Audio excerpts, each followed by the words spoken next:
하늘의 법으로 이 땅을 살라는 올해 주제에 맞춰서 제가 여러분과 함께 하반기에 나누려고 하는 말씀은 예수님의 산상수훈입니다. 산상수훈이란 말은 말 그대로 산 위의 가르침이죠. 산상수훈은 예수님께서 산에서 가르치신 여러 가르침들을 마태가 요약해서 정리한 것입니다. 십계명이 하나님 백성의 보편적인 윤리를 가르치는 것처럼 산상수훈 역시 하나님 백성의 구별된 삶과 거룩한 윤리를 가르칩니다. 그래서 우리가 하반기에는 예수님의 산상수훈을 통해 어떻게 우리가 이 땅을 하늘의 법으로 살아낼 것인가 함께 고민해 보려고 하는 거죠. 마태복음에는 예수님의 가르침을 담은 5개의 강화가 등장하는데요. 강의할 때 강, 대화할 때 화자를 합쳐서 강화라고 합니다. 그 중에 산상수훈은 순서로도 첫 번째고 영향력으로도 첫 번째인 강화입니다. 예수님을 믿고 따르는 제자라면 반드시 듣고 배우고 또 이해하고 실천해야 될 하나님 나라의 탁월한 윤리가 바로 산상수훈이죠. 산상수훈은 예수님을 따르는 우리 제자들에게 선택 교양이 아니라 전공 필수 과목이라고 할 수 있습니다. 그러니까 산상수훈을 다 들어야 졸업을 할 수가 있는 거죠. 여러분, 산상수훈은요, 역사적으로 많은 사람들에게 큰 사랑을 받아왔습니다. 심지어 산상수훈은 다른 종교의 사람들에게까지도 사랑을 받아왔어요. 여러 가지 예시가 있지만 대표적으로 마하트마 간디가 산상수훈을 즐겨 읽었다고 합니다. 간디가 산상수훈을 그렇게 즐겨 읽었다고 하고요. 산상수훈을 칭찬하기를 이것은 종교 중에 종교다. 모든 종교의 다이아몬드다라고까지 말했죠. 이 산상수훈을 읽고 적용하는 관점은요, 역사적으로 매우 다양했습니다. 이러한 관점 차이는 대개 산상수훈의 기준이 너무 높다는 데서 발생을 했습니다. 다양한 이 가르침의 전통 안에서 산상수훈은 지키기 위한 법보다는 지킬 수 없는 법, 지키지 않아도 되는 법으로 이해되는 경향이 매우 강했습니다.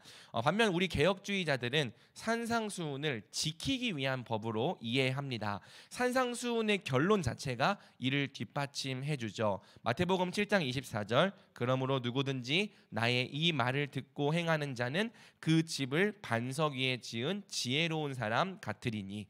그러니까 예수님께서 산상수훈을 마치시면서 나의 이 말을 듣고 행해야지만 그 집을 반석 위에 지은 지혜로운 사람이라고 말씀하신 거예요. 그래서 우리는 산상수훈을 지킬 수 없는 가르침이 아니라 지킬 수 있는 가르침, 반드시 지켜야 되는 가르침으로 이해하는 거죠. 그렇다면 우리가 이 산상수훈의 높은 기준을 정말 다 지킬 수 있는가 물어본다면 당연히 그럴 수 없습니다. 우리는 이 산상수훈을 다 지킬 수 없어요. 하지만 그럼에도 불구하고 산상수훈이 우리의 거룩함의 목표라고 이해를 하는 거죠. 우리 개혁주의자들은요, 특별히 이 산상수훈을 이미와 아직이라는 관점 안에서 이해해 왔습니다. 그러니까 하나님 나라가 이미 예수님 안에서 우리에게 성령으로 임했죠. 그래서 성령의 인도와 가르침을 받는 우리는 산상수훈을 이제 지킬 수 있게 되었습니다. 이것을 우리가 고백하는 거예요. 하지만 산상수훈은 아직 완전히 구속받지 못한 우리가 이 땅에서 결코 완벽하게 지킬 수 없는 법이기도 하죠. 그럼에도 불구하고 예수님께서 말씀하시는 게 뭐냐? 우리에게 완전함을 향해 자라가라고 말씀하시는 겁니다. 마태복음 5장 48절, 그러므로 하늘에 계신 너희 아버지의 온전하심과 같이 너희도 온전하라. 비록 우리가 이 땅에서 그 온전함에 다다르진 못할지라도 아버지의 온전함이라고 하는 그 온전함까지 날마다 자라가라. 이 산상수훈이 우리 거룩의 목표고 또 표대다라고 예수님께서 말씀하신 거죠. 그래서 우리는 산상수훈을 우리가 힘써 지켜야 될 법으로 이해합니다. 동시에 결코 온전히 지킬 수 없다는 사실도 함께 인정하는 거죠. 산상수훈은 우리가 평생 자라가야 될 거룩함의 기준과 표대입니다. 우리가 산상수훈을 이런 균형 잡힌 관점으로 이해한다면 산상수훈이 오늘 우리의 삶을 거룩하게 하는 아주 큰 유익이 될 수 있죠. 우리는 예수님을 따르는 제자가 되기 위하여 예수님의 산상수훈을 힘써 배우고 이해하고 순종해야 하는 겁니다. 오늘 우리가 첫 번째로 살펴볼 산상수훈의 가르침은 그 유명한 팔복입니다. 팔복은 위치상 산상수훈의 서두에 해당하죠. 이 팔복의 해석에도 사실 굉장히 다양한 해석이 있습니다. 대표적으로 어떤 사람들은 팔복을 복을 받기 위한 조건이나 명령으로 이해를 합니다. 반면에 저는요, 팔복을 조건이나 명령으로 이해하지 않고요, 구원을 받은 결과 또는 구원을 받은 결과로 나타나는 표지로 이해하는 입장을 갖고 있습니다. 그러니까 하나님 나라를 이미 받은 사람들에게 반드시 나타나는 결과와 열매의 특징을 서술한 것이라고 팔복을 이해하는 거죠. 산상수훈 자체가 모든 순종을 구원의 조건이 아니라 결과 또는 열매로 이해를 하고 있어요. 마태복음 7장 17절과 20절은 말하죠. 이와 같이 좋은 나무마다 아름다운 열매를 맺고 못된 나무가 나쁜 열매를 맺나니 이러므로 그들의 열매로 그들을 알리라. 그러니까 산상수훈이 말하는 순종은 우리가 열심히 지켜야 되는 명령이지만 동시에 우리가 진짜 구원받았기 때문에 나타나는 특징들과 열매들이라는 겁니다. 그래서 팔복 역시 구원과 복을 받기 위한 조건을 말하는 게 아니라 이미 구원을 받은 사람들에게서 이런 특징이 나타난다, 이런 결과가 나타난다, 이런 열매가 나타난다, 이런 열매가 나타난다면 그 모습을 보고 이 사람이 정말 구원받은 사람이구나, 하나님께 복받은 사람이구나 라는 걸 알 수 있다는 거죠. 그래서 우리가 팔복을 읽으면 이걸 어떻게 해? 라고 하는 부담을 느끼기보다 위로를 받아야 하는 거예요. 내게 이런 모습들이 있었던 것이 내가 복된 사람이라는 증거였구나, 이런 생각을 하면서 우리가 위로를 받아야 정상인 거죠. 자, 동시에 팔복은 참된 신자와 거짓 신자를 구별하는 시금석 역할도 합니다. 만약 팔복에 서술되어 있는 이 복된 사람의 특징이 나한테 나타나지 않는다면 그게 무슨 뜻일까요? 내가 정말 성경이 말하는 그 구원받은 사람인지를 다시 고민해보고 질문해야 한다는 거죠. 산상수훈 첫날이라 이 서론이 조금 길었는데요, 이 서론을 잘 잡아야 앞으로 우리가 살펴볼 본론을 헤매지 않을 수 있습니다. 팔복의 핵심은요, 어쨌든 하나님 나라 백성이 복되다는 거예요. 왜 하나님 나라 백성이 복이 있는가? 그들은 어떤 사람인가? 함께 오늘 본문을 통해 자세히 살펴보도록 하겠습니다. 자, 오늘 우리는 팔복을 살펴보되 각각의 복을 완전히 순서대로 살펴보기보다는 비슷한 주제별로 묶어서 살펴보려고 합니다. 그렇게 묶어서 보는 것에 유익이 있기 때문이죠. 예수님은 어떤 자들이 복이 있다고 말씀하시는가? 첫 번째로 예수님은 자신의 내적인 결핍과 또 영적인 파산을 깨닫고 인식하는 자들이 복되다라고 말씀하십니다. 팔복의 제1복, 제2복, 제4복이 여기에 해당하죠. 자, 먼저 팔복의 제1복인 우리 3절을 함께 읽어볼까요? 유명한 말씀이죠. 같이 읽습니다. 시작. 심령이 그들의 것이미요. 아멘.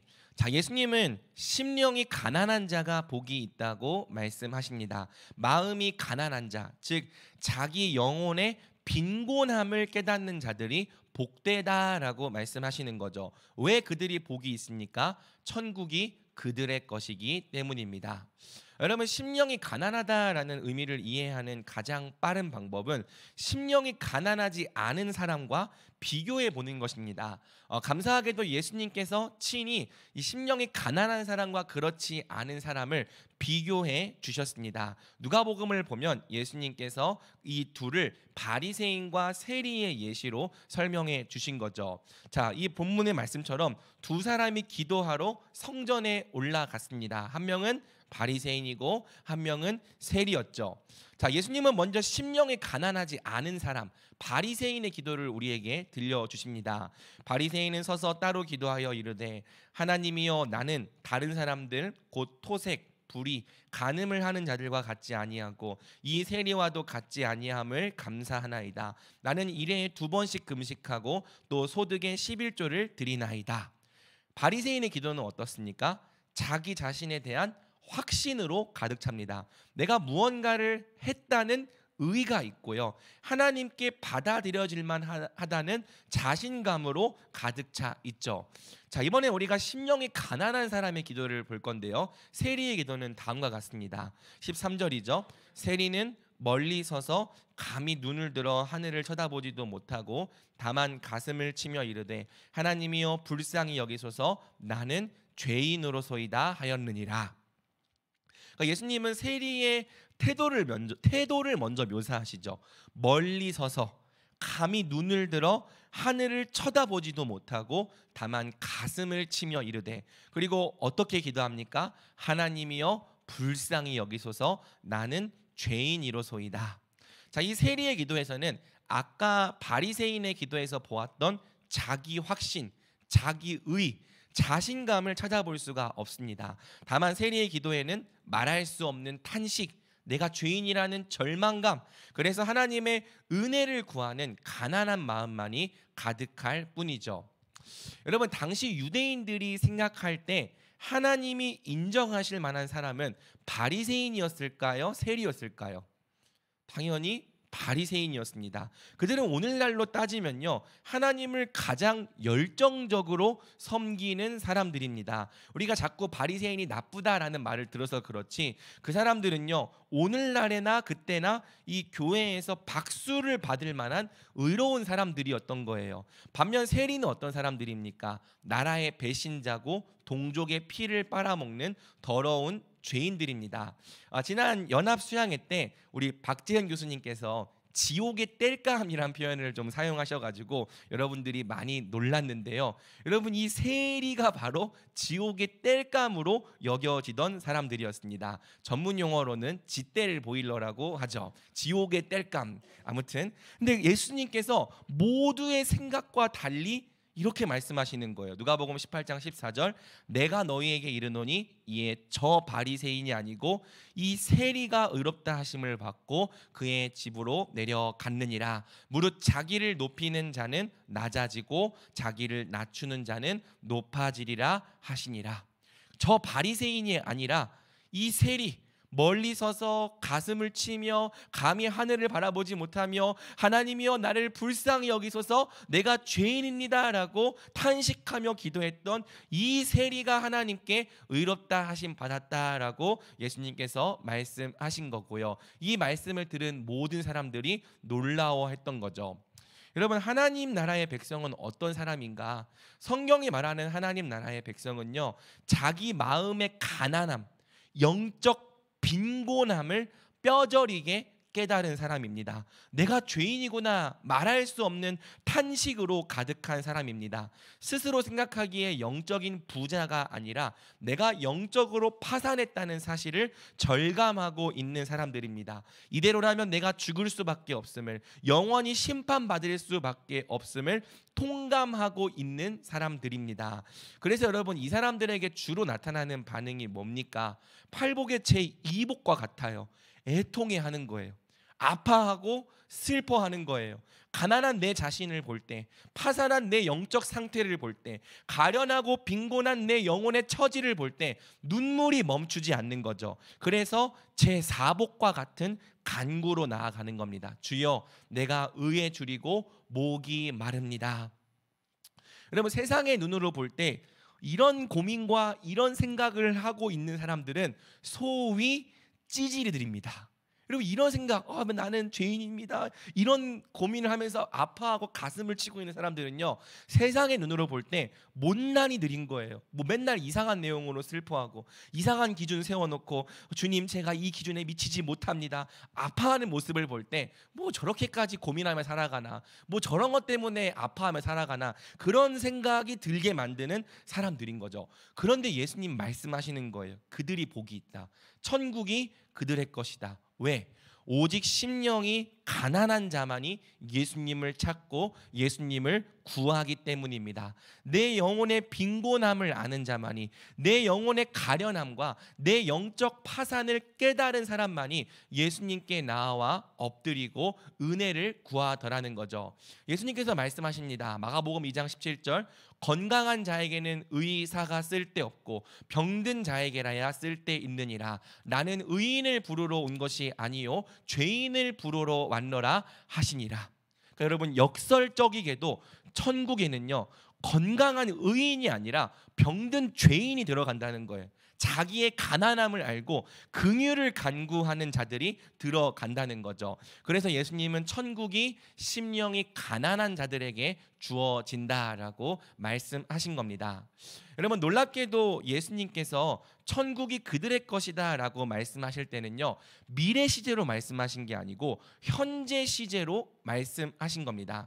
이 팔복의 이 8가지 약속 중에서 제2에서 7복은 모두 미래 시제로 되어 있는 약속입니다. 하지만 제1복과 제8복 이 두 개, 천국이 그들의 것이다 라는 약속은 현재 시제로 되어 있습니다. 무슨 뜻입니까? 심령이 가난한 자들에게 천국은 먼 미래에 주어지는 나라가 아니라 지금 즉시 주어지는 나라라는 뜻입니다. 심령이 가난한 자들, 그래서 오늘 예수님께 피하고 오늘 예수님께 엎드려 은혜를 구하는 자들에게 천국은 오늘 주어지는 나라라는 뜻이죠. 누구든지 오늘 예수 그리스도의 이름을 부르는 자마다 오늘 사망의 나라에서 생명의 나라로 옮겨진다, 천국의 백성이 된다라고 예수님께서 말씀해 주신 것입니다. 제2복과 제4복도 좀 간단하게 봅시다. 먼저 제2복을 함께 읽어보겠습니다. 4절입니다. 시작. 애통하는 자는 복이 있나니 그들이 위로를 받을 것임이요. 자, 아까 제1복에서 본 것처럼 심령이 가난한 자에게는 항상 애통하는 마음이 있습니다. 아파하고 슬퍼하는 마음이 있어요. 예수님은 그들이 위로를 받을 것이라고 말씀하십니다. 애통하는 자들에게 복이 있는 이유는 하나님께서 그들을 친히 위로해 주시기 때문이죠. 한편 애통함은요 예수님을 따르기 위해 고난을 받는 사람들, 참고 인내하는 사람들에게도 나타나는 모습입니다. 또 하나님의 백성은 자기 자신만을 위해 애통하는 것이 아니라 나의 형제와 가족과 교회와 나라와 열방을 위해서도 자주 애통해하는 백성인 거죠. 그러니까 애통해하는 이유는 다양하지만 중요한 게 뭐냐? 애통함이 하나님의 백성의 특징이라는 것입니다. 하나님의 백성은 본질상 자주 애통하는 백성인 거죠. 내 자신을 보면서도 애통해하고 남을 보면서도 애통해하는 거예요. 남들은 사실 전혀 생각도 안 하는 이유, 전혀 아파하지 않는 이유를 가지고 아파하면서 가슴을 치고 눈물을 흘리는 사람이더라는 거죠. 그래서 제가 아까 말한 것처럼 잘 모르는 사람이 볼 때는 찌질해 보인다는 거예요. 하지만 예수님께서 말씀하시는 것은 그 애통함이 하나님 백성의 증거라는 거죠. 그리고 애통하는 모습이 그에게 있다면 그가 복되다는 것입니다. 어떤 이유로든지 애통하는 자는 반드시 하늘의 위로를 받게 되기 때문이죠. 제4복도 같은 맥락에서 이해할 수 있습니다. 우리 6절을 좀 함께 읽어보겠습니다. 의에 줄이고 목마른 자는 복이 있나니 그들이 배부를 것이며. 자, 여러분, 의에 줄이고 목마르다는 것도 사실은 3가지 정도로 좀 이해해 볼 수 있습니다. 먼저는 칭의, 하나님 앞에 서기 위한 자격으로서의 의예요. 그러니까 하나님의 백성은 어떤 사람이냐? 나한테 하나님 앞에 설 수 있는 자격이 없다, 의가 없다는 사실을 깨닫고 애통해하는 사람들입니다. 그래서 하나님 앞에 설 수 있는 자격, 의에 줄이고 목말라 하는 거죠. 이 의는 오직 예수님만이 우리에게 주십니다. 의에 줄이고 목말라 했던 사람, 오직 예수님이 자신의 완전한 의가 되어 주심을 경험하게 되는 거죠. 배부르게 된다는 것입니다. 또 다음으로는 이 의라는 말에 성화의 의미도 있어요. 하나님의 백성은 하나님 앞에서 거룩해지기를 갈망하는 백성, 의를 행하게 되기를 간절히 원하고 바라는 백성들인 거죠. 주님, 제가 의에 줄이고 목마릅니다. 더욱더 하나님의 뜻대로 거룩하게 살고 싶지만 그렇게 살지 못하기 때문에 심령이 가난하고 애통해하는 사람들, 그래서 날마다 하나님께 의를 구하는 사람들, 예수님은 그들에게도 약속하시는 거예요. 그들이 배부를 것이다. 의에 줄이고 목말라하며 성령의 능력과 은혜를 간구했던 자들은 어느새 하나님이 기뻐하시는 의를 행하는 자로 점점 자라가게 된다는 거죠. 자, 마지막으로는 하나님 나라의 의가 있습니다. 이는 내 자신을 넘어서 내가 속한 모든 곳에 하나님의 의가 이루어지기를 바라는 마음이죠. 주님, 제 가정에 하나님의 뜻이 이루어지게 하여 주옵소서. 우리 교회에, 우리 공동체에 하나님의 나라가 임하게 하여 주옵소서. 온 열방이 하나님을 아는 정의와 공의가 넘치게 하여 주옵소서. 나라가 임하시오며 뜻이 하늘에서 이루어진 것 같이 땅에서도 이루어지게 하여 주옵소서. 이처럼 내 자신을 넘어서 내가 속한 모든 곳에서 의에 줄이고 목말라하며 그 하나님의 의를 간절히 구하는 사람들이 하나님의 백성들이라는 거예요. 예수님은 약속하시는 거죠. 그들이 배부를 것이다. 여러분, 정리하면 예수님은 어떤 사람들에게 복이 있다고 말씀하십니까? 내적인 결핍을 경험하고 있는 사람들, 의의 부재를 인지하고 있는 사람들입니다. 심령의 가난함을 깨닫는 사람들, 그래서 애통해하고 의에 줄이고 목말라 하는 사람들에게 복이 있다라고 말씀하시는 거죠. 여러분, 앞서 말한 것처럼 세상의 기준에서 볼 때 이런 사람들은요, 복된 사람들이 아니에요. 행복해 보이지가 않습니다. 세상이 볼 때 복 있는 사람은요, 오히려 자기 확신으로 가득한 사람들, 자기 신념이 확고한 사람들, 자신감이 넘치는 사람들이죠. 별로 슬퍼할 일과 고민할 일이 없어 보이는 사람들이 세상의 기준으로 볼 때는 행복한 사람들이고 복이 있는 사람입니다. 하지만요, 예수님은 그렇지 않다라고 말씀하시는 거죠. 여러분, 이상한 일이 벌어져요. 예수님 안에서 하나님의 백성이 된 우리에게는요, 이상하게도 가난한 마음과 애통해하는 마음, 의에 줄이고 목마른 마음이 사라지지 않더라는 거죠. 무언가 세상이 보지 못하는 부분을 보게 되었고요, 세상에게는 없었던 새로운 욕구와 갈망이 우리 안에 생겨났더라는 것입니다. 그래서 우리가 어떻게 합니까? 자주 가슴을 치며 눈물을 흘리는 거죠. 낮은 자세로 겸손하게 은혜와 긍휼을 간구하는 겁니다. 남들은 고민조차 하지 않는 문제를 갖고 씨름하고요, 남들은 신경조차 쓰지 않는 문제들로 아파하면서 하나님의 의를 간절히 갈망하는 거죠. 그래서요, 우리가요, 때때로 헷갈리는 거예요. 내가 왜 이러지? 정말 이게 맞나?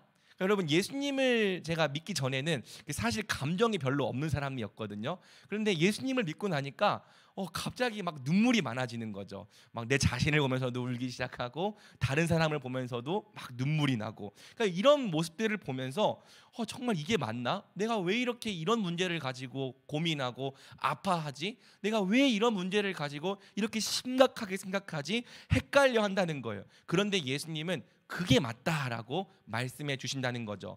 네 심령이 가난하다면, 그래서 네가 자주 울고 있다면, 의에 줄이고 목말라 하고 있다면 너는 내 백성이 맞다. 그 모습이 바로 네가 내 안에 있다는 증거요, 새로운 피조물이 되었다는 증거다. 천국이 이미 내 것이다. 네가 애통해 했던 만큼 위로를 받을 거고, 줄이고 목말라 했던 만큼 배부르게 될 것입니다.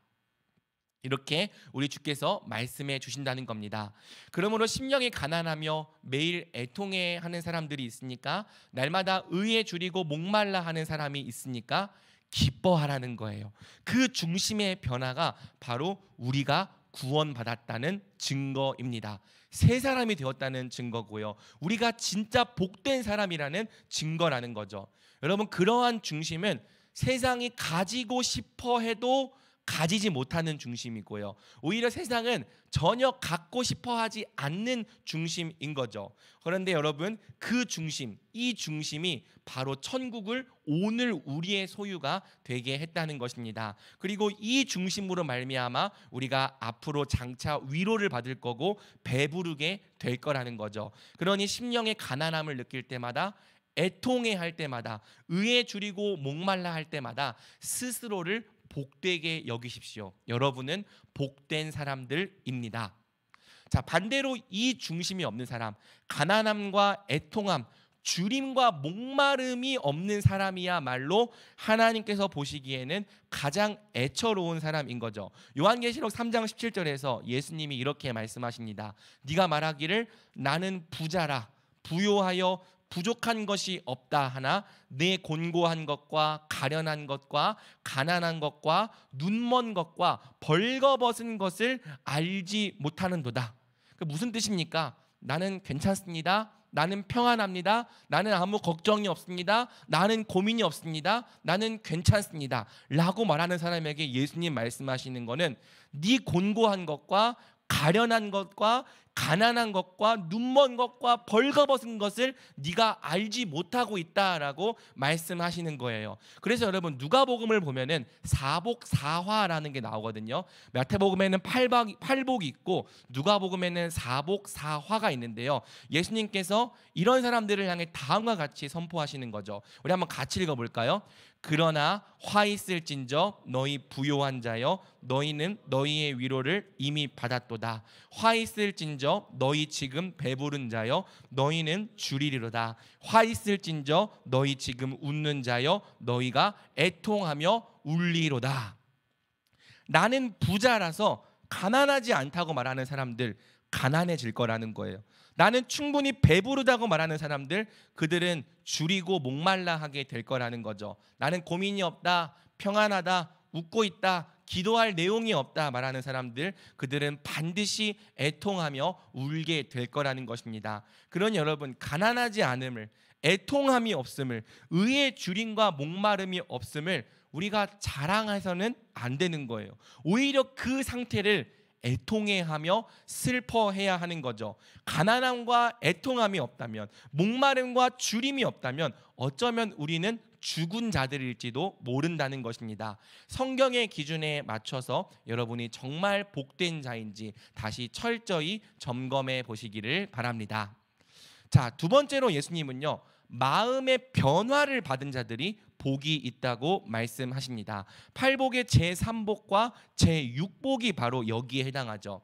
심령의 가난함과 애통함, 의의 주림과 목마름을 느끼는 시간이 또 복이 있는 이유는요, 바로 그 시간이 우리의 마음을 변화시키기 때문입니다. 그러니까 심령의 가난함, 애통함이 없는 사람, 의의 주림과 목마름이 없는 사람은요, 마음이 변화되는 것을 경험하지 못하는 거예요. 반면 하나님 앞에서 매일 가난해했던 사람, 애통해했던 사람, 의에 줄이고 목말라 했던 사람은요, 그때 당시에는 굉장히 못나 보였고 찌질해 보였지만 어느새 마음이 변화되는 것을 경험한다는 거죠. 따라서 이 두 번째 부류의 복은 첫 번째 부류의 복에서 파생되는 복, 그 결과와 열매로 주어지는 복이라고 이해할 수 있습니다. 여러분, 우리 마음이 어떻게 변화됩니까? 먼저 제3복은 다음과 같이 말합니다. 우리 5절을 함께 읽어보겠습니다. 시작. 온유한 자는 복이 있나니 그들이 땅을 기업으로 받을 것이미요. 아멘. 자, 가난함과 애통함, 주림과 목마름이 우리 안에서 이루는 첫 번째 변화, 바로 온유함입니다. 우리의 인격과 성품이 온유하게 변화되는 거죠. 온유하다는 것은요, 공격적이지 않은 태도, 폭력적이지 않은 태도, 남을 부드럽고 따뜻하게 대할 줄 아는 성품과 관련되었습니다. 특별히 온유함은요, 우리 주 예수 그리스도의 성품이기도 하죠. 예수님께서 말씀하셨어요. 나는 마음이 온유하고 겸손하니 나의 멍에를 메고 내게 배우라. 그러니까 여러분, 온유해진다는 것의 진짜 의미가 뭐냐? 바로 우리 예수님의 성품과 인격을 닮아간다는 뜻입니다. 하나님 나라의 백성은 인격과 성품의 변화를 경험하는 백성, 특히 우리 주 예수 그리스도를 닮아가는 백성인 거죠. 여러분, 놀라운 것은 온유한 자에게 주어진 약속이에요. 그들이 땅을 기업으로 받을 것임이요. 여러분, 이 약속은 역설적인 표현입니다. 여러분, 본래 세상에서는 땅을 누가 차지합니까? 공격적인 사람들, 폭력적인 사람들, 싸움 잘하는 강한 사람들이 차지하죠. 목소리가 큰 사람들이 뭔가를 얻어내요. 세상에서는 대부분 전투력이 높은 사람들, 남과 싸워도 절대 지지 않을 수 있는 자신이 있는 사람들이 뭔가를 차지합니다. 그런데 예수님께서는 반대로 말씀하시는 거죠. 천국에서는 온유한 자들이 땅을 기업으로 받는다. 온유한 자들, 남을 따뜻하고 부드럽게 대하는 사람들, 사랑과 용납, 용서로 대하는 사람들, 허물을 덮어주며 오래 참아주는 사람들, 오래 인내하는 사람들. 여러분, 세상이 보기에 이런 사람들은요, 바보 천치죠. 좀 심하게 표현하면 호구에 가까운 사람들입니다. 이런 사람들은요, 뭔가를 더 얻고 차지하기는커녕 오히려 잃는 게 더 많아 보이는 사람들이에요. 맨날 빼앗기고 맨날 손해 보는 사람들처럼 보이는 거죠. 하지만 예수님 말씀하시는 거예요. 바로 이러한 자들이 땅을 차지한다. 예수님은 온유한 자들이 땅을 받는 나라, 땅을 기업으로 받는 나라가 천국이다 말씀하신 거죠. 사랑하는 여러분, 교회는요, 성품과 인격의 변화를 받은 사람들, 예수님을 닮아 온유해진 사람들로 가득한 공동체가 되어야 합니다. 여러분, 만약 교회를 그렇게 오래 다녔는데도 성품과 인격이 전혀 바뀌지 않았다면 그 사람은 과연 신앙생활을 제대로 해온 것이 맞는 걸까요? 아는 것이 많아졌는데, 교회 다니는 짬밥도 좀 쌓였는데, 여전히 교회 안에서는 누구도 건들지는 못하는 이 유명한 쌈딱이라면, 남을 공격하고 비난하고 찍어 누르는 것에 익숙하다면, 끝까지 목소리 크게 내서 자기 주장을 관철하는데 탁월하다면, 정말 그 사람이 성경이 말하는 복이 있는 사람이 맞는 걸까요? 여러분, 이번 여름 수양의 둘째 날 오전에요, 사도 바울이라는 영화를 함께 보았습니다. 이 작중에 캐시어스라고 하는 사람이 등장하는데요, 이 캐시어스는 어떤 사람이냐면 기독교를 핍박하는 로마에게 무력으로 복수를 해주자고 외쳤던 사람들이에요. 당연히 이 교회가 반대합니다. 그건 하나님의 방법이 아니다, 예수님의 방법이 아니다. 하지만 몇몇 젊은이들이 이 캐시어스의 주장에 선동이 됩니다. 그래서 그들이 칼을 들고 로마인들을 찾아가서 자기들을 핍박하고 자기 형제들을 죽였던 로마인들을 죽입니다. 그리고 무력으로 감옥에 갇힌 바울을 구출해내려 했죠. 그런데 바울이 캐시어스 일행을 따라가려 하지 않는 거예요. 내가 여전히 감옥에 남아있겠다라고 말하는 거죠. 여러분, 그때 바울이 했던 대사가 저한테 굉장히 인상적입니다. 너는 예수님을 모르는 사람이구나. 무력으로, 칼로 로마인들에게 복수를 행하고 바울을 구출하려 했던 사람에게 바울이 말하는 거죠. 너는 예수님을 알지 못하는구나.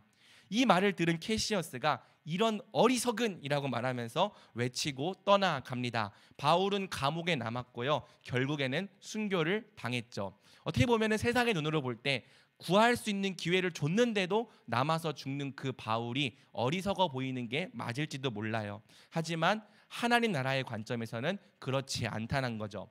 여러분, 예수님의 이름을 내걸었다고 다 예수님의 사람 아닙니다. 예수님의 이름으로 행했다고 다 정의인 것도 아닙니다. 예수님의 인격을 모른다면, 예수님의 성품을 담지 않는다면, 예수님이 가신 그 겸손과 온유함의 길을 따르지 않는다면, 아무리 자기를 그리스도인이라고 칭한들 그는 예수님과 상관이 없는 사람입니다. 그는 예수님을 모르는 사람일 수 있다는 거죠. 여러분, 성경 어디에 예수님이 무기를 들고 싸웠다고 기록되어 있습니까? 성경 어디에 예수님이 사람들을 비난하고 죽이고 또 복수했다고 기록되어 있습니까? 여러분, 예수님은 그러신 적이 없어요.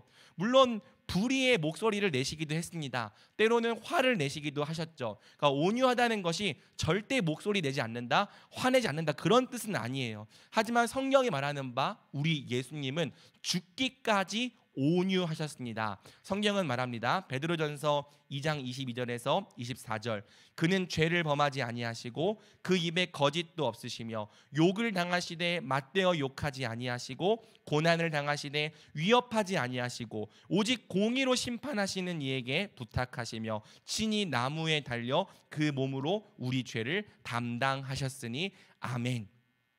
욕을 당하시되 맞대어 욕하지 않으셨던 분, 고난을 당하시되 위협하지 않으셨던 분, 십자가에 달려 죽임을 당하는 그 순간까지도 오직 공의로 심판하시는 이에게 자기 영혼을 부탁하시며 저들의 죄를 사하여 주옵소서 외치시고 부탁하셨던 분, 그분이 바로 우리 예수님이지 않습니까? 그러면 우리가 정말 예수님을 믿는다라고 말한다면 이 예수님의 모습을 딱 한 절이라도 닮아가야 하는 거죠. 우리가 정말 예수님을 안다면, 믿는다면 절대 세상이 하는 것처럼 그런 폭력적인 태도로 서로를 대할 수 없다는 겁니다. 그것은 결코 예수님을 아는 제자의 길이 아니라는 거죠. 여러분, 싸울 거라면 밖에 나가서 싸우십시오. 서로 헐뜯고 비난할 거라면 그리스도인이라는 이름을 떼고 비난하십시오. 서로 용서하지도 않을 거고 용납하지도 않을 거라면 예수님이 여러분에게 보이신 용서와 용납도 모른다고 시인하십시오. 힘과 폭력과 목소리로 여기서 여러분의 주장을 관철할 거라면 가서 예수님이 어떤 분이신지를 다시 보고 다시 배워 오십시오. 여러분, 우리가 가야 할 길은 절대 그런 길이 아닙니다. 우리가 가야 할 길은 예수님을 따르는 길, 예수님처럼 겸손과 온유함으로 다른 사람들을 사랑하는 길입니다. 때로는 원수들까지도 용서하고 용납하는 길이죠. 여러분, 이 길을 따르는 것이 우리에게 어려워요. 자기를 부인하고 자기 십자가를 끊임없이 져야지만 이런 길을 갈 수 있어요. 그러니까 여러분, 우리가 이 길을 따라가는 동안 뭘 경험하는 겁니까? 심령이 가난하고 애통하고 또 의의 주림과 목마름을 느끼는 겁니다. 이게 반복되는 거죠. 심령이 가난하고 의에 줄이고 목말라서 그 주님의 길을 따라가다가 또 그 길을 가지 못하기 때문에 또 심령이 가난하고 애통해하고 의에 줄이고 목말라 하는 것, 이것이 우리 제자들이 살아가는 삶의 일상적인 패턴인 거예요. 하지만 여러분, 이 시간이 있어야 우리가 바뀌는 겁니다. 아파하면서도 자기를 부인하고 예수님을 따르려고 할 때에 우리의 심령이 변화되는 거고요. 우리의 인격과 성품이 성장한다는 거죠. 가난해하고 애통해하는 동안에, 의에 줄이고 목말라 하는 동안에 어느새 우리에게서 예수님을 닮은 온유한 인격이 뿜어져 나오게 되는 겁니다. 예수님께서 분명히 약속하십니다. 천국에서는 온유한 자들이 땅을 차지한다. 우리는 세상의 방법이 아니라 예수님을 닮은 온유함으로 세상을 이기고 땅을 차지해 나가는 사람들인 줄 믿습니다.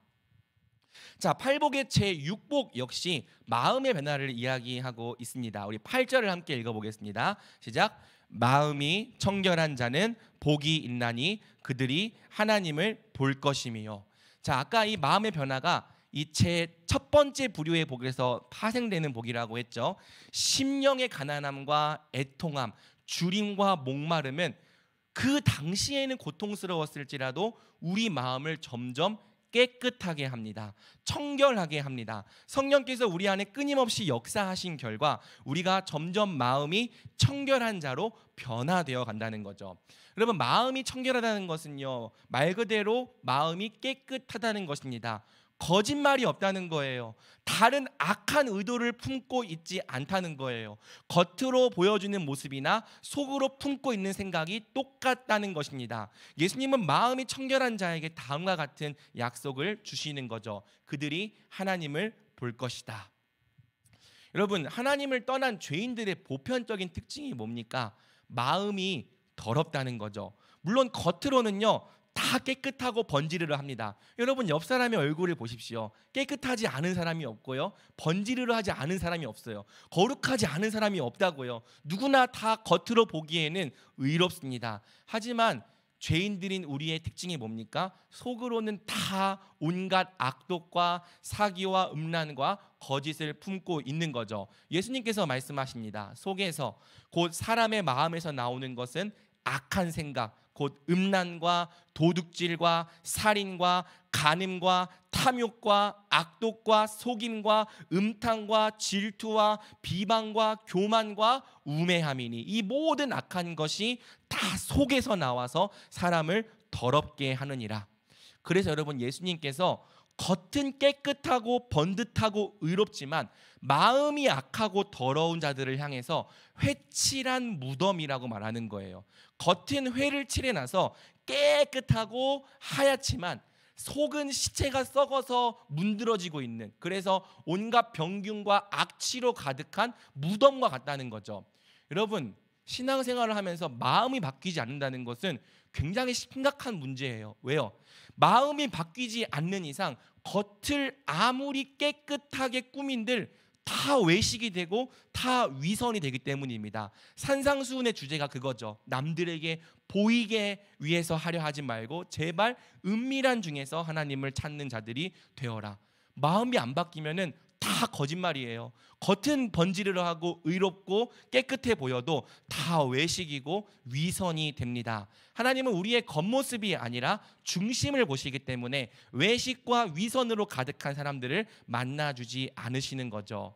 그러나 사랑하는 여러분, 우리에게 임한 하나님의 나라가 진짜라면 반드시 우리의 중심이 변화됩니다. 우리의 마음이 깨끗하게 됩니다. 성령께서 우리 안에서 일하시고 역사하시는 동안에 그 역사가 뭐라고요? 아파하고 가난해하고 의에 줄이고 목말라 하는 거예요. 그러한 이 애통함을 느끼는 동안에 우리가 점점 겉과 속이 다르지 않은 자, 속에 거짓과 악한 의도가 없는 깨끗한 사람들로 변화되어 가는 거죠.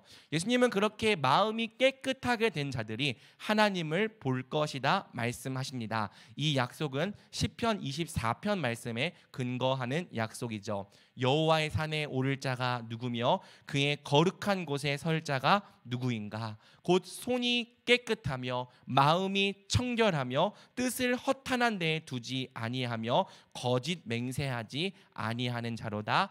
아멘. 정리하면 두 번째 부류의 복은 모두 우리 내면의 변화와 관계된 복입니다. 세상은 외면의 변화에만 관심을 가지지만 예수님은 내면의 변화를 경험하는 자들이 복이 있다라고 말씀하시는 거죠. 그러므로 우리는요, 신앙생활을 하면서 반드시 내면의 변화를 경험해야 하는 거예요. 교회 다니는 짬밥만 쌓여서 용어만 번지르르해지고 또 하는 행동만 거창해지는데 여전히 속은 더럽고 썩어 문드러지는 악취가 가득한 사람으로 남아 있으면 안 된다는 겁니다. 예수님을 믿고 따라가는 동안에 우리는 인격과 성품이 바뀌고 마음이 청결하게 변화되는 은혜를 누려야 하는 거죠. 이렇게 신앙생활해야 잘하는 신앙생활이라는 거예요. 여러분, 교회를 다닌 지 오래되었지만 신앙의 짬밥은 쌓였지만 표현은 너무 유창해졌고 말은 너무 잘하지만 인격이 바뀌지 않고 성품이 바뀌지 않았다면, 중심은 여전히 더러운 그대로라면 우리는 결코 복을 누리고 있다 말할 수 없습니다. 내면이 바뀌지 않고 중심이 바뀌지 않으면 우리는 계속해서 겉만 잘 꾸미는 사람, 외식과 위선에만 능통한 사람들이 되어갈 뿐입니다. 그러나 하나님은 우리의 위선에 결코 속지 않으시기 때문에 우리가 언제까지나 이 마음을 해결받지 못하는 이상 복이 있는 사람이 될 수가 없는 거죠. 하지만 예수님을 따라가며 내면의 변화를 경험하는 사람들, 인격이 바뀌고 성품이 바뀌고 마음이 청결하게 되는 사람들은 복이 있습니다. 늘 심령이 가난했지만, 많이 울며 애통했지만, 의에 줄이고 목말라 했지만 그 시간이 우리를 변화시켰습니다. 그 시간이 우리를 온유하게 만들었고 우리 마음을 깨끗하게 하였습니다. 어느새 우리 중심에 거짓이나 다른 악한 의도가 없어지게 하였습니다. 여러분, 이것이 하나님께서 우리에게 주시는 하늘의 신령한 복이다, 성경은 말을 하고 있습니다. 여러분, 도대체 세상에 뭐가 우리의 인격을 바꿔줄 수 있어요? 도대체 세상에 어떤 것들이 우리의 마음을 깨끗하게 바꿔줄 수 있습니까? 뛰어난 철학도 첨단 과학도 사람의 마음을 바꿔주지는 못합니다. 그것이 우리 인류의 역사 아닙니까? 하지만 예수 그리스도 안에서 오늘 우리에게 임한 하나님의 나라는 우리의 인격을 바꿉니다. 성품을 변화시킵니다. 우리의 더러운 중심을 깨끗하게 합니다. 우리는 이 내면의 변화를 진짜 복이라고 믿는 사람들인 거죠. 우리 교회는요, 항상 겉이 아니라 내면의 변화에 관심을 갖고 그 변화를 복으로 여기는 공동체가 되어야 하는 것입니다. 자, 마지막으로 예수님은요, 변화된 중심으로 세상에 영향력을 미치는 사람들이 복되다라고 말씀하십니다. 팔복의 제5복과 제7복이 여기에 해당하죠. 자, 기독교의 복음은요, 우리의 외면이 아니라 내면을 먼저 바꿉니다. 우리의 인격과 성품과 중심을 바꾸는 것이 복음의 진짜 능력이에요. 자, 그런데 놀라운 것은요, 복음의 능력이 단지 우리의 내면을 변화시키는 것으로 끝나지 않는다는 거예요. 내면의 변화는 반드시 외적인 변화로 나타나고 이어진다는 거죠. 바로 여기에 기독교인들의 진짜 매력과 능력이 있는 것입니다. 자, 팔복의 제5복은 다음과 같이 말하는데요, 우리 7절을 함께 읽어보겠습니다. 시작. 긍휼히 여기는 자는 받을 것이며 아멘. 자, 내적인 변화가 외부로 이어지는 첫 번째 변화가 무엇입니까? 다른 사람을 긍휼히 여기게 되는 것입니다. 여러분, 긍휼히 여긴다는 건요, 단지 그냥 감정적으로 남을 불쌍히 여기는 그 정도의 뜻이 아니에요. 남을 자비롭게 대하고 그들을 위해 기도하며 구체적인 도움을 주는 것을 의미합니다. 하나님의 백성은 다른 사람을 긍휼히 여기며 돕고 섬기는 사람들인 거죠. 자, 특별히 긍휼은 구약 성경이 증언하는 우리 하나님의 가장 대표적인 성품 중 하나입니다. 우리 하나님은 긍휼의 하나님, 긍휼을 베푸시는 주이십니다. 구약에서 긍휼로 번역되는 단어가 사실 다양한데요, 그 중에서도 우리가 주목해 볼 단어는 바로 헤세드라는 단어입니다. 여러분, 헤세드는 제가 이미 너무 많이 가르쳤던 단어죠. 하나님이 자기 백성에게 베푸시는 신실한 언약적 사랑을 우리가 헤세드라고 부릅니다.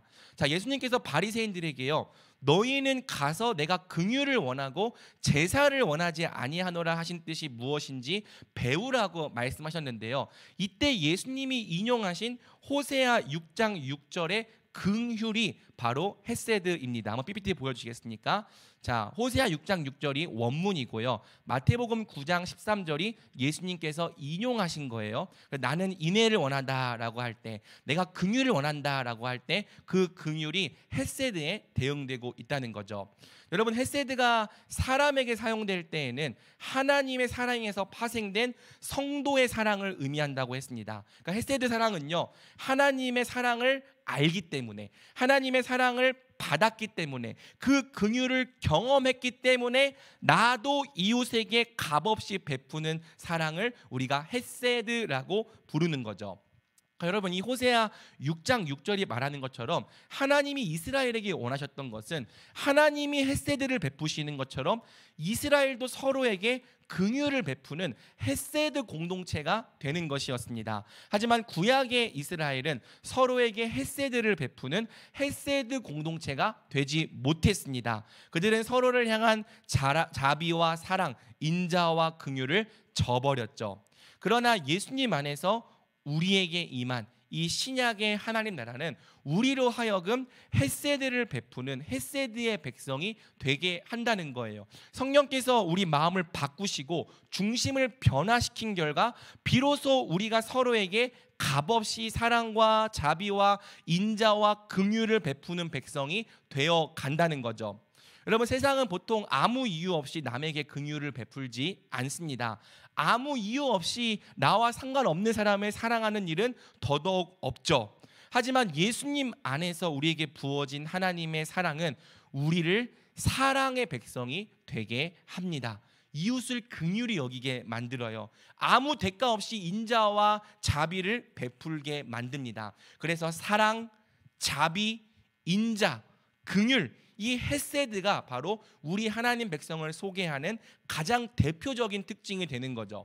여러분, 우리가 하나님의 백성이 되었다는 증거, 즉 우리 믿음이 진짜라는 증거는요, 반드시 사랑과 긍휼이라는 열매로 나타나게 되어 있습니다. 마태복음 7장 20절, 이러므로 그들의 열매로 그들을 알리라. 그러니까 사랑이 없었던 우리에게 어느 순간 사랑이 나타났다면, 긍휼이 없었던 우리에게 어느새 남을 긍휼히 여기는 마음이 생겨났다면, 그래서 우리가 나도 모르게 남을 불쌍히 여기고 인자와 자비를 베풀게 되었다면, 섬기는 자리에 가 있다면, 바로 그 열매가 우리에게 진짜로 하나님의 나라가 임했다는 강력한 증거라는 거죠. 그래서 예수님은요, 긍휼히 여기는 자가 복이 있다 말씀하시는 겁니다. 왜? 그에게 나타난 이 긍휼이라는 열매가 그 사람의 구원을 확증해 주기 때문입니다. 또 예수님은 약속하시는 거죠. 그들이 긍휼히 여김을 받을 것이다. 남을 긍휼히 여기는 자를 하나님은 똑같이 긍휼히 여겨 주십니다. 그래서 하나님 나라 안에서는 서로를 긍휼히 여기고 또 긍휼히 여김 받는 이 사랑의 순환이 멈추지 않고 계속 반복되는 거죠. 자, 다음으로 팔복의 제7복은 다음과 같이 말합니다. 우리 9절을 함께 읽어보겠습니다. 시작. 화평하게 하는 자는 복이 있나니 그들이 하나님의 아들이라 일컬음을 받을 것이미요. 아멘. 자, 마음이 온유한 자, 마음에 거짓이 없는 청결한 자, 이웃을 긍휼히 여기는 자는요, 어떤 사람이 되냐면요, 자기가 속한 모든 곳에서 화평을 이루는 화평의 사람이 됩니다. 그래서 놀랍게도 그가 이루는 이 화평으로 말미암아 세상에서 그가 어떤 인정을 받는다고요? 하나님의 아들이라는 일컬음과 인정을 받게 된다고 예수님께서 말씀하시는 거죠. 자, 여러분, 이 화평에 대응되는 구약의 단어는 우리가 잘 아는 단어예요. 어떤 단어일까요? 요즘 유치부와 유년부에서 여호와 샬롬 이런 걸 하고 있는데요. 알고 있네요. 샬롬에 대응되는 단어입니다. 여러분, 이 샬롬은요, 뭐 그냥 인사말이 아니고 또 마음에 걱정이 없는 그런 평안을 말하는 게 아니고요, 하나님의 뜻이 충만하게 이루어진 상태, 하나님 나라의 질서와 평화가 이루어진 상태를 의미합니다. 그러니까 여러분, 화평하게 한다는 것은요, 단지 분위기 좋게 한다 그런 뜻이 아니에요. 내가 속한 모든 곳에서 하나님의 나라가 이루어지게 한다는 뜻입니다. 이걸 알면은 왜 주기도문에서 나라가 임하시오며 뜻이 하늘에서 이루어진 것 같이 땅에서도 이루어지게 하옵소서 기도하는 것을 알 수 있는 거죠. 화평하게 한다는 것은 내가 속한 곳에 하나님 나라를 이룬다는 뜻이에요. 하나님의 뜻과 하나님의 정의, 하나님의 공의를 실현해 나간다는 뜻입니다. 하나님의 백성이란 다름 아닌 자기가 속한 모든 곳에서 하나님의 나라를 임하게 하고 하나님의 질서와 하나님의 화평을 회복해 나가는 자들인 거죠. 여러분, 하나님을 잃어버린 세상에는요, 본질상 화평이 없습니다. 거짓과 사기, 악독과 살인으로 가득합니다. 서로 미워해요. 갈라져 있어요. 질투합니다. 사랑이 없고요, 무정합니다. 서로를 긍휼히 여기지 않아요. 하지만 아까 얘기했던 그 하나님 백성들, 마음이 가난했지만 또 의에 줄이고 목말라 했지만 어느새 온유해지고 어느새 마음이 깨끗해지고 남을 긍휼히 여기는 이런 종류의 사람들이 세상 가운데 툭 던져질 때, 마치 폭탄과 같이 투하될 때 그는 가루 섬 아래 넣은 누룩처럼 세상을 변화시킨다는 거예요. 사랑이 없던 곳에 사랑이 실현되게 하고요, 용서가 없던 곳에 용서의 능력이 빛나게 한다는 겁니다.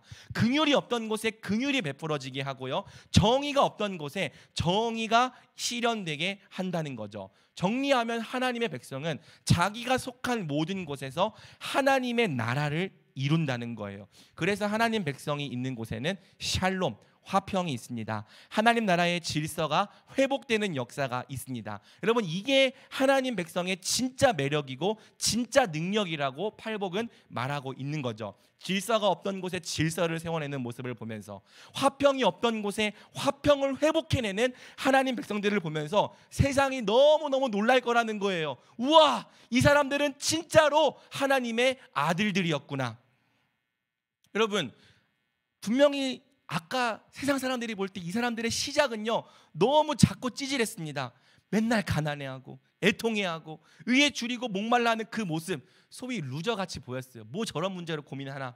그런데 그렇게 하나님 앞에서 가난해하던 사람들, 애통하며 의를 구하던 사람들이 변해가는 거죠. 그렇게 성깔 더러웠던 사람이 온유해지는 거예요. 속을 알 수 없었던 사람이 깨끗하고 정직한 사람이 되어가는 거죠. 쟤 좀 변했네? 쟤 전에 안 그랬는데 왜 이렇게 됐지? 근데 거기까지만 해도 그러려니 했습니다. 그런데 놀랍게도 그 사람들 안에서 일어난 작은 내면의 변화가 그들이 속한 곳을 바꾸어 나가기 시작하는 거죠. 그들이 예수님을 따라 행하는 긍휼, 사랑, 인자, 자비, 용서, 용납이 그들이 속한 곳을 변화시키기 시작합니다. 그러니까 하나님 백성이 들어가니까 상처가 회복되고요, 갈라진 틈이 메꾸어져 가는 거예요. 평화가 없던 곳에 평화가 이루어지기 시작하는 거죠. 그 모습을 보면 인정하지 않을 수 없다는 거죠. 정말 그들은 하나님의 자녀들이구나. 여러분, 팔복 다음에 등장하는 본문이 뭔지 아십니까? 팔복 다음에 등장하는 본문이 우리가 잘 아는 유명한 빛과 소금 본문입니다. 근데 많은 사람들이 팔복과 이 빛과 소금을 따로 분리해서 읽어요. 그러니까 팔복은 읽지 않고 그 뒤에 세상의 빛과 소금에 대한 본문만 읽으면서 우리가 세상의 빛과 소금이 되어야 한다, 이런 슬로건만 외칩니다. 그런데 여러분, 팔복을 간과하고 세상의 빛과 소금이 되자고 아무리 외쳐본들 그런 일은 일어나지 않습니다. 아무리 많은 프로그램들을 만들어 실천해 본들 하나님 나라의 영향력은 나타나지 않습니다. 왜? 하나님 나라 백성이 세상의 빛과 소금이 되는 원리는 팔복에 들어있는 거예요. 내면의 변화가 외부의 변화로 이어진다. 이 팔복의 원리를 간과한 채 외적인 부분만 아무리 바꾸어 본들 결코 예수님이 말씀하신 하나님 나라의 진짜 복, 진정한 영향력은 나타나지 않는 거죠. 하지만 여러분, 우리가 정말 오늘부터라도 우리 중심과 내면의 문제로 고민하기 시작할 때, 가난해하고 아파하기 시작할 때, 그래서 의에 주려하고 목말라하며 하나님의 의를 구하기 시작할 때, 비로소 예수님의 말씀하신 빛과 소금의 사명이 우리에게 조금씩 이루어져 갈 것입니다.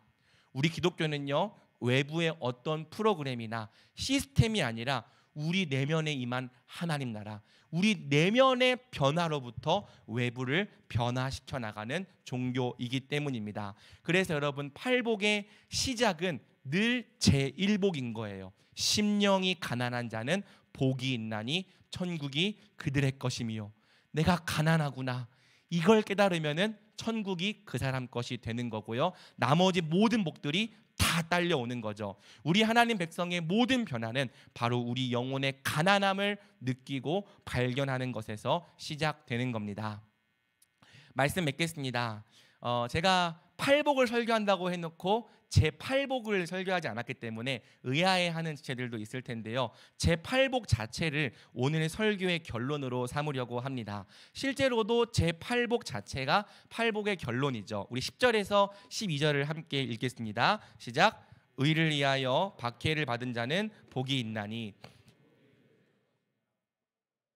너희를 욕하고 박해하고 거짓으로 너희를 거슬러 모든 악한 말을 할 때에는 너희에게 복이 있나니 기뻐하고 즐거워하라. 하늘에서 너희의 상이 큼이라. 너희 전에 있던 선지자들도 이같이 박해하였느니라. 아멘.